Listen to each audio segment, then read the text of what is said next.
दोस्तों, एक तरफ चीन से घातक हथियार खरीदने की गुपचुप तैयारी, दूसरी तरफ अपनी ही पेशेवर सेना का तेजी से हो रहा कट्टरपंथी इस्लामीकरण और तीसरी तरफ भारत जैसे विशालकाय पड़ोसी को आंखें दिखाने का दुस्साहस। पिछले कुछ समय से बांग्लादेश इसी घमंड और दोहरी चाल के नशे में चूर होकर अंतर्राष्ट्रीय मंचों पर खुद को एक बड़ी ताकत समझने की भूल कर रहा था। लेकिन इसी बीच ढाका के सत्ताधीशों पर वक्त का एक ऐसा खौफनाक टाइम बम फट पड़ा है जिसने उनकी पूरी अकड़ और घमंड को एक ही झटके में मिट्टी में मिला दिया है। यह बम कोई मिसाइल नहीं है, बल्कि यह वो कूटनीतिक और आर्थिक भूचाल है जिसकी उल्टी गिनती शुरू हो चुकी है। दरअसल इसी साल नवंबर में बांग्लादेश का एलडीसी लीस्ट डेवलप्ड कंट्री यानी अल्प विकसित देश का वह जादुई दर्जा हमेशा के लिए खत्म होने वाला है, जिसकी आड़ में बांग्लादेश दशकों से पूरी दुनिया और विशेषकर भारत को कूटनीतिक तौर पर लूट रहा था। आज हम इस पूरी साजिश की एक एक परत को खोलेंगे और आपको यह भी बताएंगे कि नवंबर के बाद दिल्ली के साउथ ब्लॉक में बैठे भारतीय रणनीतिकारों के हाथ में कौन सा ऐसा ब्रह्मास्त्र आने वाला है जिसके सामने बांग्लादेश की ना तो कोई चीनी ढाल काम आएगी और ना ही संयुक्त राष्ट्र यूएन का कोई खोखला कवच। लेकिन इस खौफनाक कहानी की गहराई में उतरने से पहले अगर आप चाहते हैं कि नए भारत की यह फौलादी आवाज पूरी दुनिया तक पहुंचे और हमारे देश का दबदबा हर क्षेत्र में कायम रहे, तो इस वीडियो को तुरंत एक लाइक करके चैनल को सब्सक्राइब जरूर कर लीजिएगा। सबसे पहले हमें इस बात की तह तक जाना होगा कि आखिर ये एलडीसी है क्या और इसने बांग्लादेश को इतने सालों तक कैसे पाले रखा। एलडीसी संयुक्त राष्ट्र द्वारा तैयार की गई एक ऐसी सूची है जिसमें दुनिया के सबसे गरीब, लाचार और आर्थिक रूप से कमजोर देशों को शामिल किया जाता है। इस सूची में शामिल होने का सबसे बड़ा और चमत्कारी फायदा यह होता है कि इन देशों को पूरी दुनिया में व्यापार करते वक्त जीरो ड्यूटी यानी शून्य कर, टैक्स फ्री का फायदा मिलता है। इसका मतलब यह था कि जब बांग्लादेश का कोई भी व्यापारी अपना कपड़ा या सामान यूरोप, अमेरिका या भारत में बेचता था तो उस पर कोई आयात शुल्क या टैक्स नहीं लगता था। इसी जीरो ड्यूटी की बैसाखी का इस्तेमाल करके बांग्लादेश का सामान हमेशा दूसरे देशों के मुकाबले बेहद सस्ता पड़ता था और खरीदार सस्ते सामान की तरफ भागता है। ये बाजार का सबसे पुराना और अटल नियम है। इसी रियायत का नाजायज फायदा उठाकर बांग्लादेश ने अपने टेक्सटाइल और गारमेंट उद्योग को दुनिया के नक्शे पर एक बहुत बड़ी जगह दिला दी थी। एक वक्त ऐसा भी आया जब बांग्लादेश ने कपड़ों के निर्यात में भारत को भी पीछे छोड़ दिया था।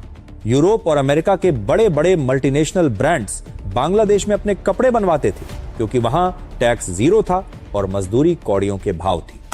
नतीजा यह हुआ कि बांग्लादेश की पूरी इकोनॉमी इसी कपड़े के व्यापार के दम पर खड़ी हो गई। लेकिन इस इकोनॉमी की असली रीढ़ की हड्डी उनकी अपनी मेहनत नहीं, बल्कि वो एलडीसी का खैराती कवच था जो उन्हें मुफ्त में मिला हुआ था। लेकिन अंतर्राष्ट्रीय नियमों के मुताबिक इस एलडीसी का दर्जा बनाए रखने के लिए एक कड़ी शर्त होती है। देश को वास्तव में गरीब और कम विकसित रहना होता है और यहीं से शुरू हुआ बांग्लादेश का वो दोहरा और घिनौना खेल जिसमें वह माहिर था। एक तरफ वो दुनिया के सामने कटोरा लेकर खड़ा होता था और दिखाता था कि हम एक बेचारे गरीब और बाढ़ पीड़ित देश हैं जिन्हें दुनिया की दया की जरूरत है, और दूसरी तरफ उसी दया और पैसे का इस्तेमाल करके वो अरबों डॉलर का व्यापार करता, चीन से अत्याधुनिक हथियार खरीदता, अपनी सेना का आकार बढ़ाता और अपने सबसे बड़े मददगार भारत को ही आंखें दिखाता था। यह वो बेशर्म दोहरापन था जिसे बांग्लादेश ने दशकों तक बहुत ही कुशलता से चलाया। लेकिन अब इस पाखंड का पर्दा गिरने का समय आ गया है। इसी साल नवंबर महीने में संयुक्त राष्ट्र के कड़े नियमों के मुताबिक बांग्लादेश को आधिकारिक तौर पर एलडीसी की सूची से बाहर फेंक दिया जाएगा।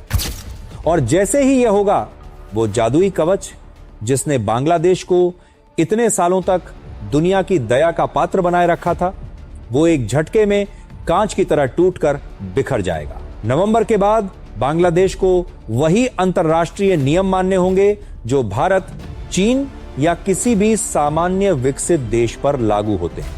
यानी अब उसके सामान पर टैक्स लगेगा, भारी ड्यूटी लगेगी और बाजार में उसे उतनी ही खौफनाक और कड़ी प्रतिस्पर्धा का सामना करना पड़ेगा जितना किसी भी बड़े देश को करना पड़ता है।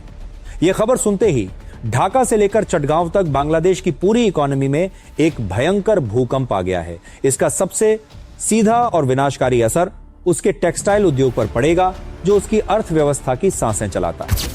अब जब बांग्लादेश के कपड़ों पर टैक्स लगेगा तो वह महंगा हो जाएगा और यूरोप, अमेरिका के खरीदार तुरंत भारत, वियतनाम, इंडोनेशिया या श्रीलंका की तरफ मुड़ जाएंगे।